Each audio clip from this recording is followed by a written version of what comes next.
Now, the South African Institute of Government Auditors has expressed dismay and disappointment in a report in the Sowetan Newspaper. The paper states that the body has fired CEO Russell Morena for misusing the organization's business bank cards for self-enrichment. It adds that whistleblowers who approached the police and the institution's manager said Morena abused his position and created a toxic culture in the organization.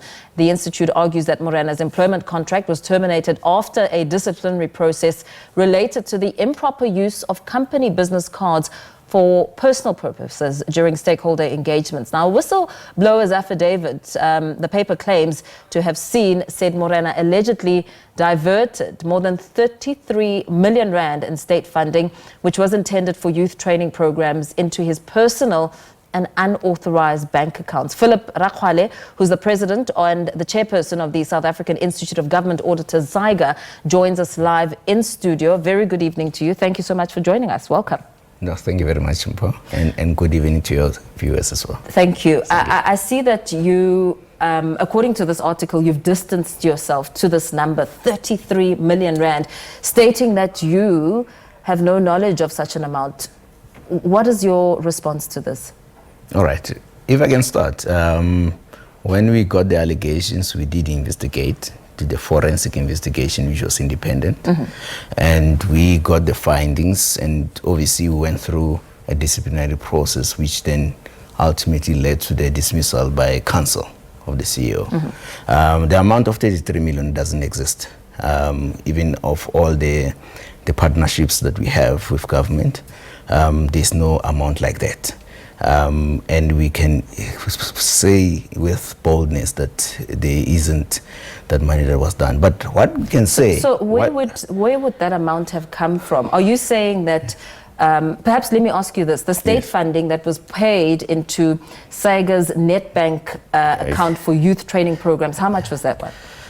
Look, there's various funding. I can't give you an amount for obviously for agreement purposes that we have with the cities. But perhaps an estimate? I can give you an amount, but you know, for protecting the state entities that we have. But let me just put it this way. I think I want to put the story across very straight. The amount that we got from the cities, one of them was to uplifting and turning around local government. And I can tell you, we adopted dysfunctional municipalities. And as I'm sitting now, all the municipalities that have made headlines have actually submitted financial statements because of our assistance, yes. Okay. Let's go back to some of these allegations. I mean, 33 million rand is quite a big accusation, quite a big claim. How much money? You said that your outcome of your forensic investigation came through and you decided to fire Mr. Russell Morena. Yes. On what basis? What led you to firing him? Because the paper trail in terms of the money is important. I mean, you can't say that you can't tell me the amounts. Is it 33 million? Is it less? Is it 1 million? Is it 20 million? Where are we standing? If I can just put it this way, none of the amounts that were spent were state funds. It was our funds, and it was less than 1 million that we got, that was spent through the credit card of the institution. So it's not money that would have been diverted from any other funds to his personal account. And because we are ethical in the way we do things, we've made sure that we took steps, even though it was company funds. It was just not to say prepare the money, but it was to say let's have proper consequence management. Okay, so what led you now to saying, okay, Morena is out? What led you to that? If you're saying that it was close to 1 million and it wasn't into his personal account, why did you fire him? No. He abused the card of the institution. Obviously, he spent 1 million rand. No. Way less than that. So how much? I can't give you a figure now. Oh, why not? I mean, it's out in the public now. Give us a figure. A forensic investigation was done. You decided to fire him on the basis that he overspent SAIGA's funds. How much did he spend that led you to saying, okay, you know what, this is not good for our reputation, let's get rid of him? Yes. No, it's less than 900,000, if I can put it that way. I don't know the exact figure, but if I might put it this way, is that we did a very thorough investigation. So we went back as when he was first employed. But like I was saying, the most important factor here is that we not only that the company funds were spent, but we wanted to make sure that all the programs that we've done and make sure that we capacitate state in terms of delivering service delivery was done properly. Okay, so this youth training program, right? Was that done properly? Because the article also speaks about how some of the individuals listed as participants at that youth program never attended training, and it also talks about how one of them was a full-time municipal employee who allegedly continued to sign attendance registers for over a year, and also showing that the same 900,000 that you speak of, internal financial records show that that money in salary advances was paid out to a small group of staff members over several months under Morena's leadership. Has anyone been held accountable in that space? Okay, let's separate the issues. Okay. The first one is that there's no such that people will sign registers without being accountable. All the funds of the different government departments and entities that we got in terms of partnership, these registers, they are audited. We've done forensic investigation. We've done external audit as well. And obviously we also submit these reports, which are also audited. So there's no such. So the second one as well, which is important, is that in terms of any staff advances that we have, there's acknowledgement of debt and there's deduction and so forth. So the amount that have been sent around, we've got no knowledge of. Only thing is that what we have in the books in terms of advances is that there's been deduction and there's repayment of those advances. Okay, because it talks about repayment without repayment plans or proper documentation.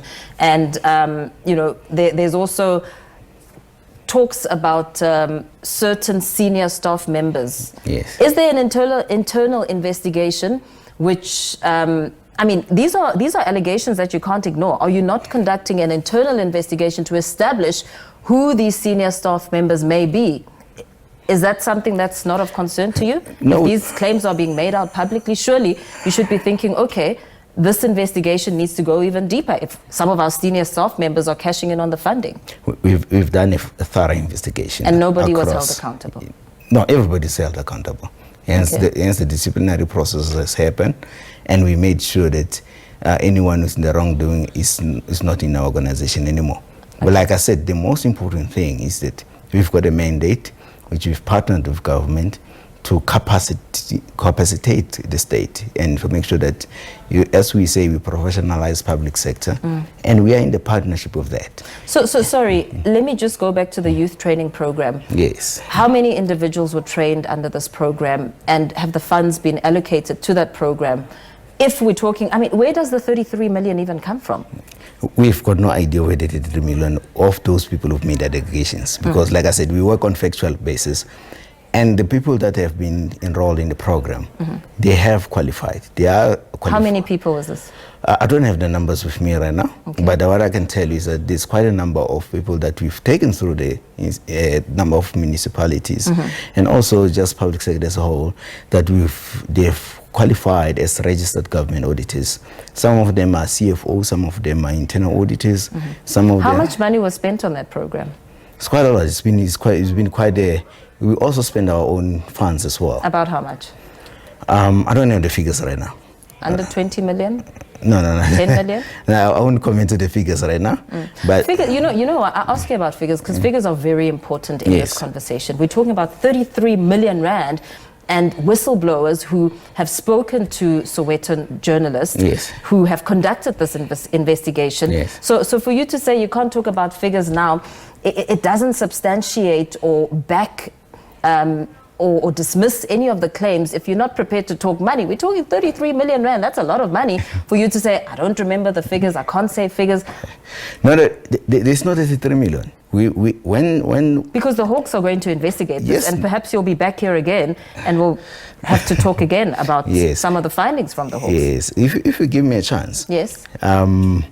We've submitted documents to Sowetan, and we've debunked this issue of the determinant. There's not a determinant.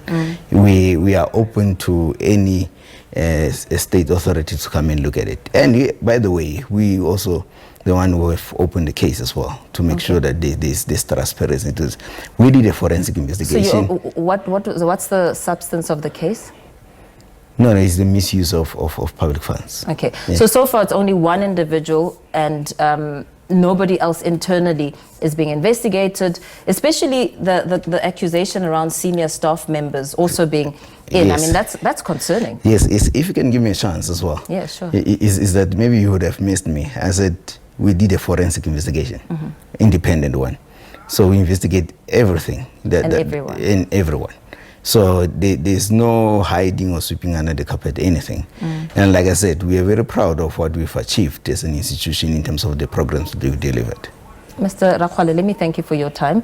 Thank you so much for coming in studio to speak to us about that. Of course, there you have it, Philip Rakgwale, who is president and chairperson of the South African Institute of Government Auditors, SAIGA. They're dismissing suggestions that 33 million rand was indeed cashed in by the former CEO, Mr. Morena.